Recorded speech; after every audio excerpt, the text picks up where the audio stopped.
Bonjour Monsieur Paul Madevon, vous êtes le fils de Jean Madevon qui a fait à 20 ans un choix courageux en 1941, le choix de la résistance. Est-ce que vous pouvez nous parler tout d'abord de l'enfance de votre père qui est né donc en Auvergne, qui a grandi en Auvergne et qui est venu rejoindre les maquis au Savoyard en 1941?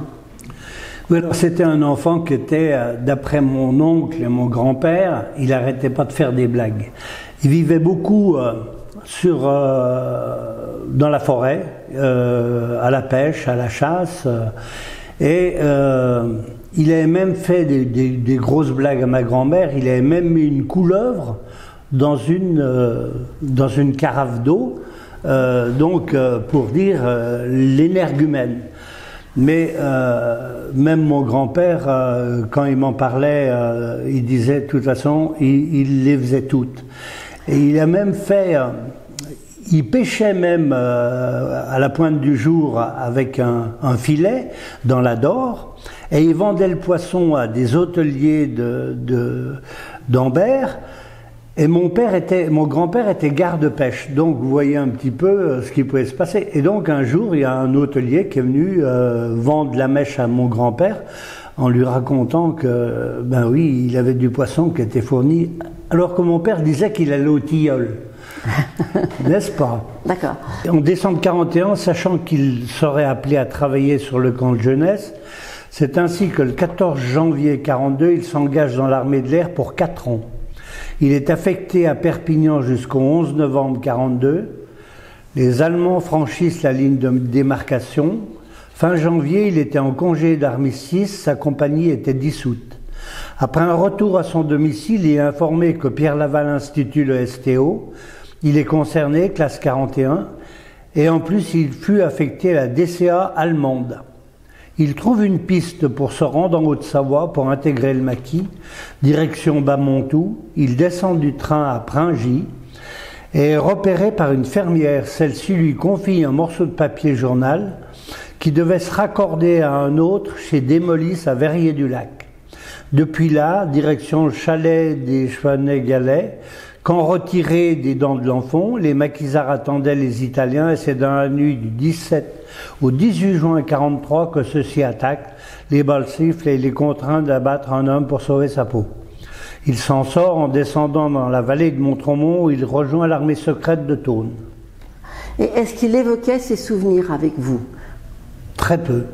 Très peu, c'était surtout quand il parlait avec des amis du maquis, des anciens, soit des Chevenets-Galais, soit de Glières, mais devant nous, non, il ne parlait pas à ses enfants de ça.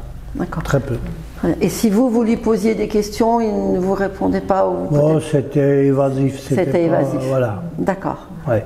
Donc vous avez eu toutes ces informations par votre oncle, votre grand-père, vous disiez... Oui, par mon oncle et mon grand-père. Oui. Donc, quand j'étais jeune, je suis allé 2 ou 3 fois donc, en Auvergne.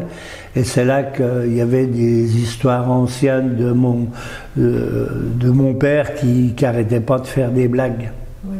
Voilà. Et alors, donc de sa participation au maquis, par les informations que vous avez eues, quel souvenir est le plus prégnant pour vous?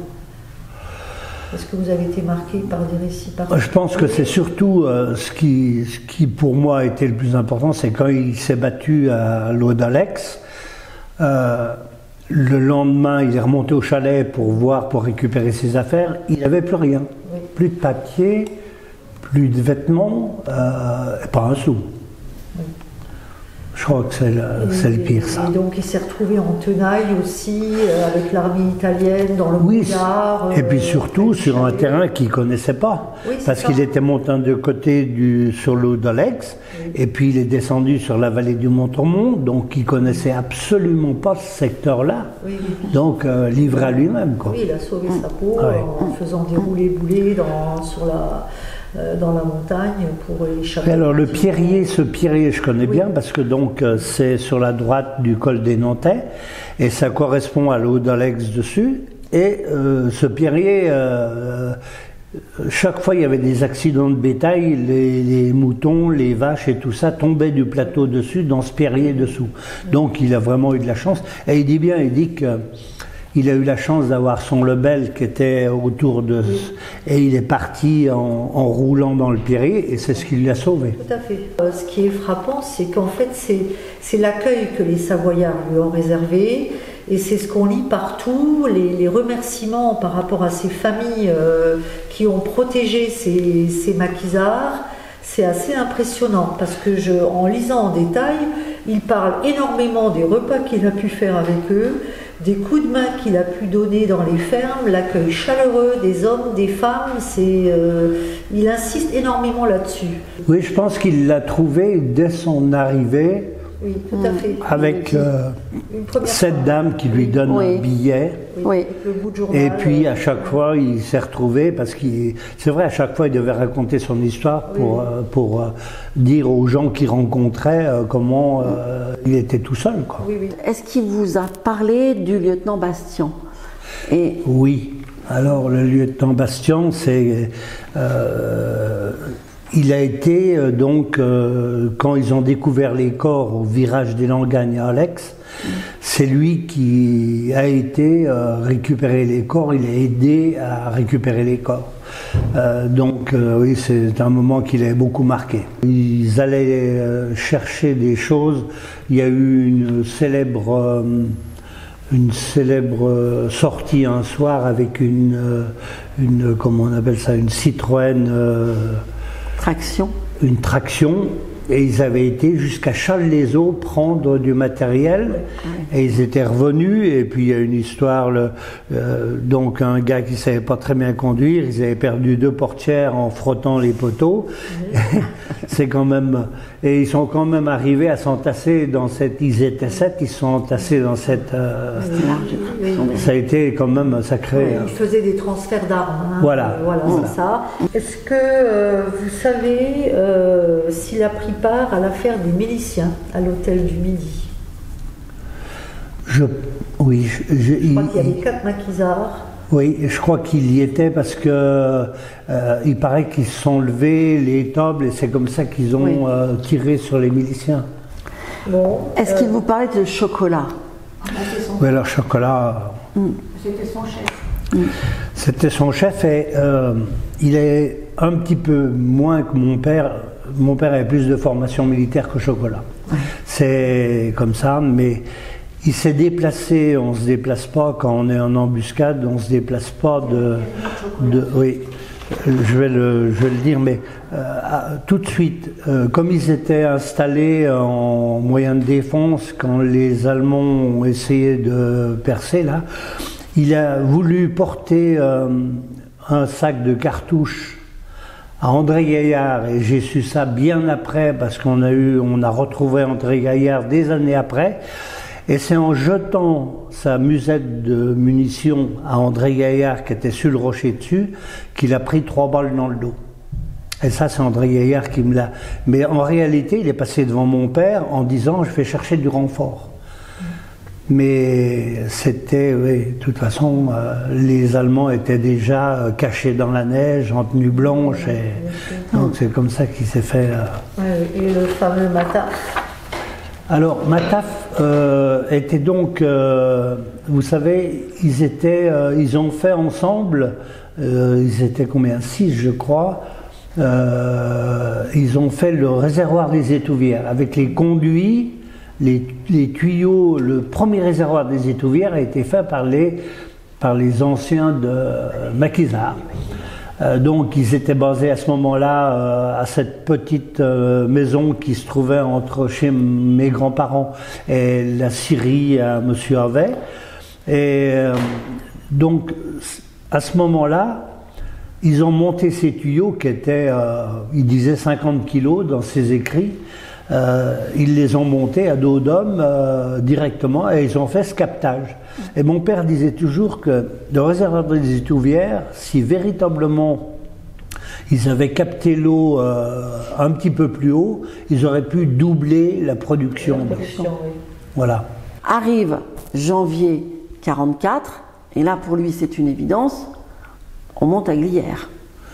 Voilà, c'est-à-dire qu'il a fait partie avant d'une section qui s'appelait la section Saint-Hubert, qui était basée au Montremont, et c'est toute la section Saint-Hubert qui est montée à Glières.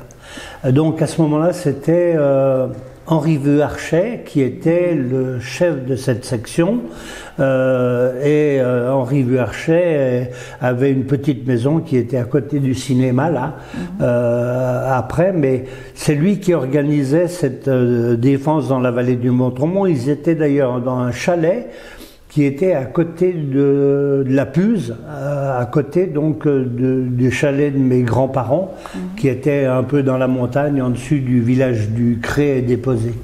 Et pendant ces 3 mois sur le plateau, quel est l'événement, les jours, les moments qui ont le plus marqué votre père?